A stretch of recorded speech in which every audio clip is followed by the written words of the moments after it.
Wilson sir, இப்போ எந்த முகாந்தத்தின் அடிப்படையில் அதிமுக 210க்கு மேலே நாங்கள் வெற்றி பெறுவோம் அப்படின்னு சொல்கிறாங்க? இப்போ தமிழக அரசினுடைய பல திட்டங்கள் நாங்கள் கொண்டு வந்திருக்கோம், மக்களை தேடி அரசாங்கம் போகிறது. அப்படி இருக்கக்கூடிய சூழ்நிலையில் ஒரு கூட்டணி பலமும் திமுகவுடன் தான் இப்போ அதிகமாக இருக்குது. அதிமுக கிட்ட கூட்டணி பலம் அப்படிங்கிறது இல்லை. யார் வருவாங்கன்னு தெரியல. திமுகவில் இருக்கக்கூடிய கட்சிகள்லாம் வருவாங்கன்னு சொல்கிறாங்க, அதுக்கான எந்த ஒரு முகாந்திரமும் இல்லை. அப்படின் போது எந்த அடிப்படையில் சொல்கிறாங்க? இல்லை, முதல் விஷயம் சொல்கிறேன். பெருந்தலைவர் கர்ம வீரர் காமராஜரை இழித்தும் பழித்தும் கேவலமாக பேசிய திமுகவை சேர்ந்தவர்களை நான் மிக கடுமையான கண்டனத்தை தெரிவித்துக் கொள்கிறேங்க.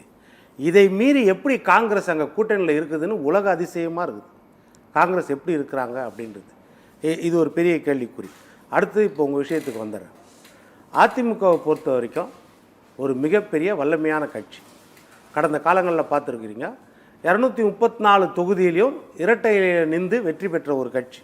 சுதந்திர இந்தியாவில் காங்கிரஸுக்கு பிறகு ஒரே சின்னத்தில் மொத்த தொகுதியிலையும் நின்று வெற்றி பெற்ற ஒரே ஒரு கட்சி எடுத்துக்கிட்டிங்கன்னா அது காங்கிரஸ், நம்ம இரட்டைலை அதிமுக தான். சரி, நாடாளுமன்ற தேர்தலையும் சரி, சட்டமன்ற தேர்தலையும் சரி, தனித்தனியாக நின்றால் எந்த கட்சி வெற்றி பெறும்ன்றது எல்லாருக்கும் தெரியும். இப்போ அடுத்து என்ன சொல்ல வரேன்னா, அதிமுக என்ன சாதனைகள் செய்தது 10 ஆண்டுகளில்? கடந்த 10 ஆண்டுகளில் அதிமுக மின்சார கட்டணம் உயரவில்லை, சொத்து வரி உயரவில்லை, குடிநீர் கட்டணம் உயரவில்லை. அதிமுக 10 ஆண்டு ஆட்சியில் சொல்கிறேன். அதே மாதிரி 100 யூனிட் இலவச மின்சாரம் கொடுத்தாங்க. விவசாய கடன் 2 தடவை எடப்பாடியார் ரத்து பண்ணார். 12,000 கோடி விவசாய கடன் ரத்து செய்யப்பட்டது. மாணவர்களுக்கு இலவச லேப்டாப் வழங்கப்பட்டது. பெண்களுக்கு தாலிக்கு தங்கமும் 50,000 ரூபாயும் வழங்கப்பட்டது. அம்மா ஆடு மாடு கோழி இலவசமாக வழங்கப்பட்டது. அம்மா உணவகம் துவைக்கப்பட்டது. பெண்களுக்கு மானிய விலையில் ஸ்கூட்டி கொடுக்கப்பட்டது. அதெல்லாம் கொடுத்தாங்க. நீங்க ஒரு பட்டியல் போடுறீங்க, இவ்வளவு விஷயங்கள் கொண்டு வந்தாங்கன்னு. அவ்வளவு விஷயங்கள் கொண்டு வந்தாங்க, அது மக்களை வரவேற்றிருக்காங்க, மக்கள் ஏற்றுக்கிட்டாங்க. அப்படின்னா 2021 அதுக்கான பதில் கொடுத்துருக்கணும்ல, மக்கள் கொடுக்கலையே. இப்போ அதனால அதெல்லாம் பொய்ன்றீங்களா? கொடுத்தது.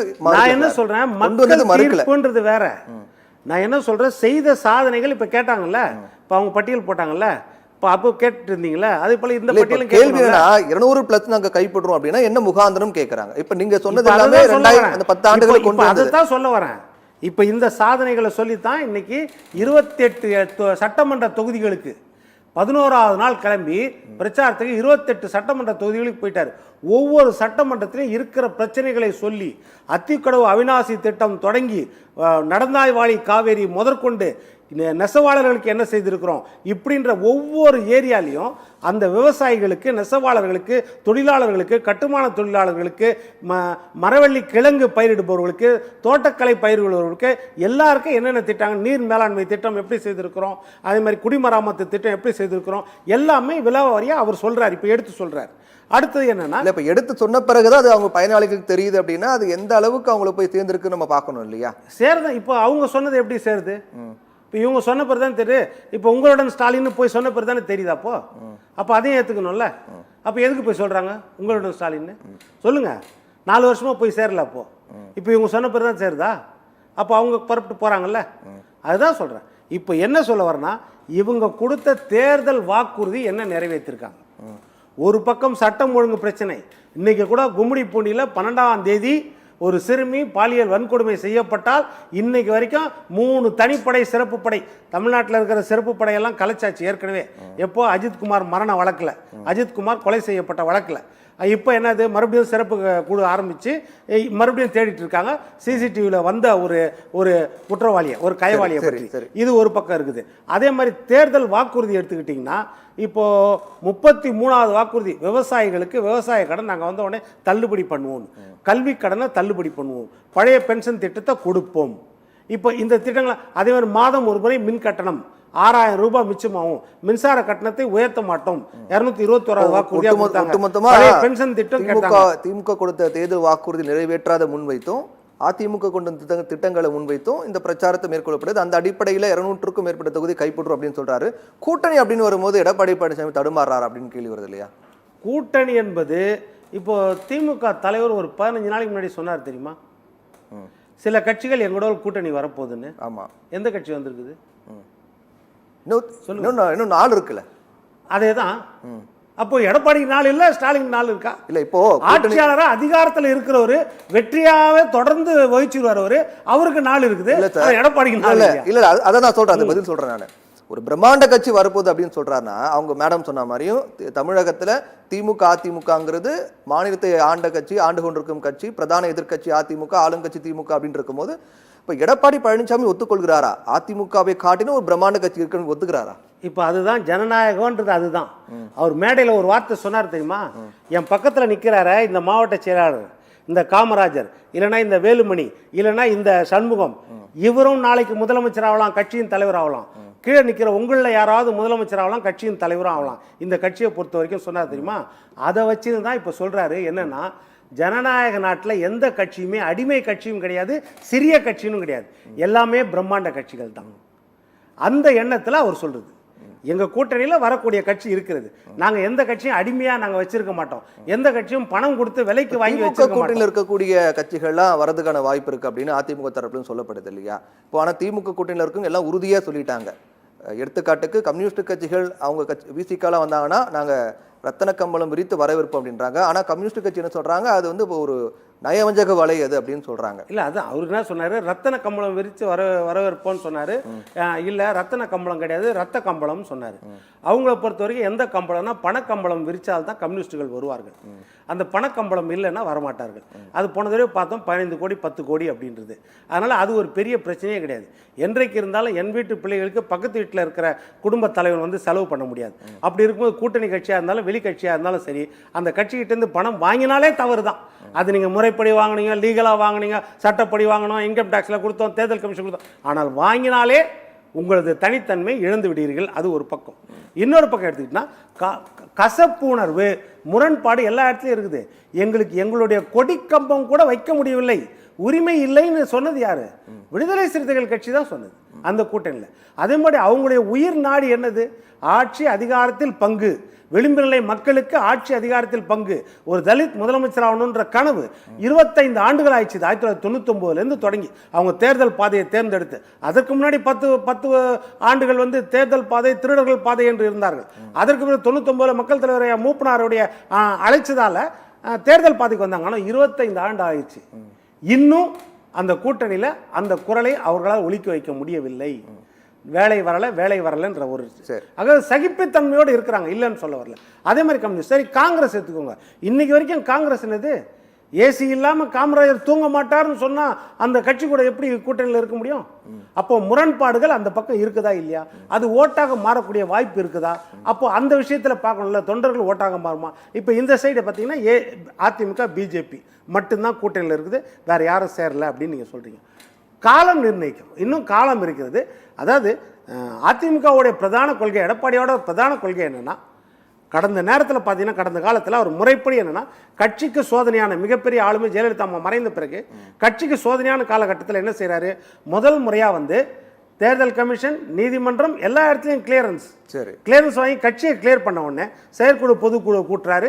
அடுத்தது உறுப்பினர் சேர்க்கை, 2 கோடி உறுப்பினர் சேர்க்கை. அதுக்கு அடுத்தது மாநில செயலாளர்கள் நியமனம், மாவட்ட செயலாளர்கள் நியமனம், கிளைக்கழக செயலாளர்கள் நியமனம், துணை அமைப்புகள் நியமனம், பூத் கமிட்டி நியமனம், இத்தனையும் முடிச்சுட்டு அடுத்த கட்டத்துக்கு வர்றாரு. அரசியல் பாதைக்கு என்ன செய்யறாரு?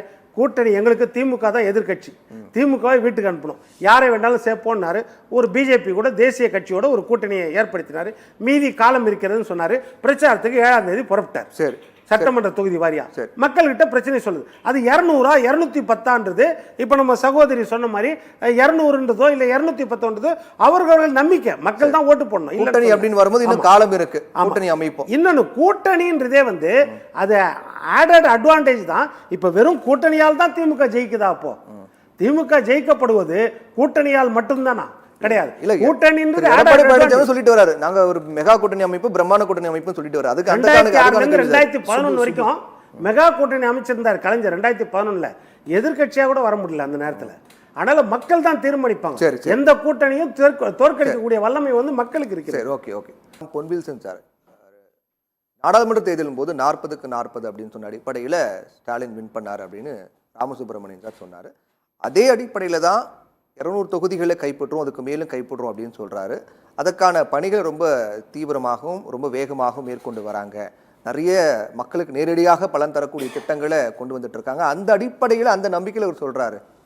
எந்த நம்பிக்கையும் இல்லை. 200 210 2 பேருமே சொல்லுவது வந்து தொண்டர்களுக்கு மக்களுக்கு ஒரு உற்சாகத்தை ஏற்படுத்துவதற்காகத்தான் நம்ம சொல்ல முடியும். இதே இப்போ 40ன்னு சொன்னவர் ஏன் 2021 234 சொல்ல, 200 சொல்ல? அப்ப களம் அப்போ நிலவரம் மாதிரி சந்தேகமாக இருந்திருக்கும். இருக்கு. 221 சந்தேகம் இருந்திருக்குமோ ஜெயிக்க மாட்டோன்னு? 75 இடத்துல அதிமுக வந்து நம்மளை தோக்கடிச்சிடும் தெரியுமா அதிமுக கூட்டணி? அதனால அது வந்து ஒரு டிப்ளமேட்டிக் வேர்ட்ஸ் தான். இவர் 200 அந்த அடிப்படையில் தான் சொல்றாரு. அவர் 210ன்னு கூட சொல்றதும் வந்து ஒரு டிப்ளமேட்டிக் வேர்ட்ஸ் தான். தொண்டர்களை உற்சாகப்படுத்துறதுக்கு வழி நடத்துறதுக்காகத்தான். இன்னொன்னு, முரண்பாடு உள்ள கட்சி, அதாவது நான் சேர மாட்டேன்னு சொல்றாங்க ஆனா இவங்க கேட்டே இருக்கிறாங்க அப்படின்னு சொல்றீங்களே, இது ஜனநாயகத்தின் உரிமை. எப்படின்னா இப்போ கம்யூனிஸ்ட் சொல்கிறாங்க, விசிகே சொல்கிறாங்க, வரவே மாட்டோம்னு சொல்கிறாங்க, ஆனால் வாங்கன்னு சொல்கிறாங்கன்னா அது தாவேகா சொன்னாலும் சரி. என்ன உரிமைனா, மார்ச் 10, 2016 கலைஞர் அவர்கள் சொல்கிறார், பழம் நழுவி பாலில் விடும், தேமுதிக எங்கள் கூட்டணியில் வரும், விஜயகாந்த் வரும். அடுத்த நாள் விஜயகாந்த் அறிக்கை கொடுக்குறாரு, தனியாகத்தான் நாங்கள் தேர்தலை சந்திப்போம், யாருடனையும் கூட்டணி கிடையாது, மக்களோட மட்டும்தான் கூட்டணி. மறுபடியும் கேட்குறாங்க. அப்போ இவர் கலைஞர் சொல்கிறார், இல்லை எனக்கு நம்பிக்கை இருக்குது. உடனே பாட்டாளி மக்கள் கட்சி ஐயா ராமதாஸ் சொல்கிறாரு, பகுத்தறிவு வழியில் வந்த கட்சியில் மூட நம்பிக்கையா அப்படின்னு கேள்வி கேட்குறாரு. ஆனால் இதெல்லாம் வந்து எல்லா கட்சியிலையும் சகஜம்தான். ஒருத்தர் மறுக்கிறதும் ஒருத்தர் ஏற்றுக்கிறதும். எங்க கேள்வி வருது, ஒரே ஒரு கேள்வி, எங்க கேள்வி வருது அப்படின்னா, கம்யூனிஸ்ட் கட்சிகளுக்கு தமிழகத்தில் முகவரியே கிடையாது அப்படின்னு கடுமையாக கம்யூனிஸ்ட் கட்சியில் விமர்சிக்கிறாரு திரு எதிர்க்கட்சி தலைவர் எடப்பாடி பழனிசாமி. ஆனா அவரே தான் திரும்ப என்ன பண்றாரு, அவங்களே எங்க கூட வந்தாங்கன்னா நாங்க ரத்தன கம்பளம் விரித்து வரவிருப்பு அப்படிங்கிறாரு. அவங்க வரமாட்டாங்க அப்படின்னு சொன்ன உடனே என்ன பண்ற, திரும்ப விமர்சிக்கிறாரு. அப்போ ஒரு தடுமாற்றம் தெரியுது இல்லையா? இல்லையே, தடுமாற்றம் கிடையாது. இப்போ 2024 தீபாவளி அப்போ எடுத்து பத்திரிகை படிங்க. போக்குவரத்துறை அமைச்சர் சிவசங்கர் சொல்றாரு, தனியார் வாகனங்களை இவங்க வந்து கிலோமீட்டர் கணக்கில் எடுத்து தீபாவளிக்கு சிறப்பு பேருந்து விடும் பொழுது கான்ட்ராக்ட் பேசிஸில் கண்டக்டர் டிரைவரில் ஸ்ட்ரைக் பண்ணுறாங்க, சிஐடி யூனியன் கலந்துக்குது. அதுக்கு போக்குவரத்துறை அமைச்சர் சிவசங்கர் சொல்கிறாரு, நாட்டு மக்கள் மேலேயும் தொழிலாளர் மேலேயும் அக்கறை இல்லாத ஒரு யூனியன் தமிழ்நாட்டில் இருக்கிறது என்றால் அது சிஐடி யூனியன் தான்றாரு. அதற்கு பிறகு கூட்டணி பேசுகிறாங்க. ஆனால் இது போல உரிமைகளை கேட்கறதோ மறுபடியும் பேசுறதோ வந்து இது எல்லா கட்சியிலும் நடக்குது. அதுதான் எல்லா இடத்துலயும் அது சகஜம்தான். அடுத்து நான் என்ன சொல்றேன், இப்போ நீங்க சொன்ன மாதிரி இப்போ நீங்க தேர்தல் கருத்து கணிப்பு நடத்திருக்கீங்க. இப்போ தற்காலிகமா இப்போதைக்கு எப்படி முதற்கட்டமா அதுல மூணாவது பாத்தீங்கன்னா, தற்போதைய ஆட்சியில் எந்த பிரச்சனையும் பெரிய அளவுக்கு மக்களை பாதித்துள்ளது. இது ரொம்ப முக்கியமானது. எப்படின்னா, உள்ளூர் பிரதிநிதிகளின் கட்ட பஞ்சாயத்து. இப்போ திரு ஸ்டாலின் அவர்களும் சொல்லியிருக்காரு, கவுன்சிலர்கள் வந்து தாமாக முன் வந்து ராஜினாமா பண்ணிடணும் யார் மேலாம் பிரச்சனை இருக்குது. அப்போ கம்ப்ளைண்ட் எப்படி வந்துட்டே இருக்குது பாருங்க. கட்ட பஞ்சாயத்து 28%. யாரு சத்தியம் தொலைக்காட்சி எடுத்ததுல முதல் விஷயமே உள்ளூர் பிரதிநிதிகளின் கட்ட பஞ்சாயத்து. ரெண்டாவது சட்டம் ஒழுங்கு சீர்கேடு 20. இந்த ரெண்டும் ரொம்ப முக்கியம். 2006 2011 வரைக்கும் கலைஞர் கருணாநிதி அவர்கள் ஆட்சியில் பார்த்தீங்கன்னா முதல்ல ரேஷனில் பாமாயில் கொடுத்தது அவர் தான். அப்போ தான் இலவச வண்ண தொலைக்காட்சி டிவி கொடுத்தாங்க அத்தனை பேருக்கும். இப்போ தகுதி தொகைன்னு பாதி பேருக்கு தான் கொடுக்குறாங்க 1000 ரூபா. அன்னைக்கு இலவச டிவி வந்து அத்தனை பேருக்கும் கொடுத்தாங்க. ரெண்டாவது மேம்பாலங்கள் கட்டினாங்க. ரேஷனில் 1 ரூபாய்க்கு 1 கிலோ அரிசி போட்டார், 20 கிலோ அரிசியை போட்டார். அதே மாதிரி கலைஞர் காப்பீடு திட்டம் கொடுத்தாரு. எல்லாம் கொடுத்து 2011 இந்த சாதனையெல்லாம் சொல்லி மக்கள்கிட்ட ஓட்டு கேட்க போகும்போது 27 இடத்துல தான் ஜெயிச்சாங்க. அதிமுக கூட்டணி 203 இடத்துல ஜெயிச்சாங்க. எதிர்கட்சியாக கூட வர முடியல. எதற்காகனா நீங்கள் சொன்ன இந்த விஷயம் நல்லது செய்த பிறகு கூட சேர்ந்து கட்ட பஞ்சாயத்து, நில அபகரிப்பு எல்லா பக்கமும், அதே மாதிரி தண்டல் வசூலிப்பு, இது இல்லாமல் மின்வெட்டு, அப்புறம் 2G. இப்போ இதெல்லாம் பிரதானமாக இருந்துதான் அன்றைக்கு திமுக தோற்கடிச்சது. இப்போ அதே நிலைமை இருக்கிறதால இன்றைக்கு அதை அறுவடை செய்யக்கூடிய இடத்துல அதிமுகவும் எடப்பாடி பழனிசாமி இருக்கிறார் என்பது நிசப்தமான எல்லாமே 2026 தேர்தலில் ஒரு பெரிய சவாலாக திமுக இருக்கும் அப்படின்னு நிச்சயமா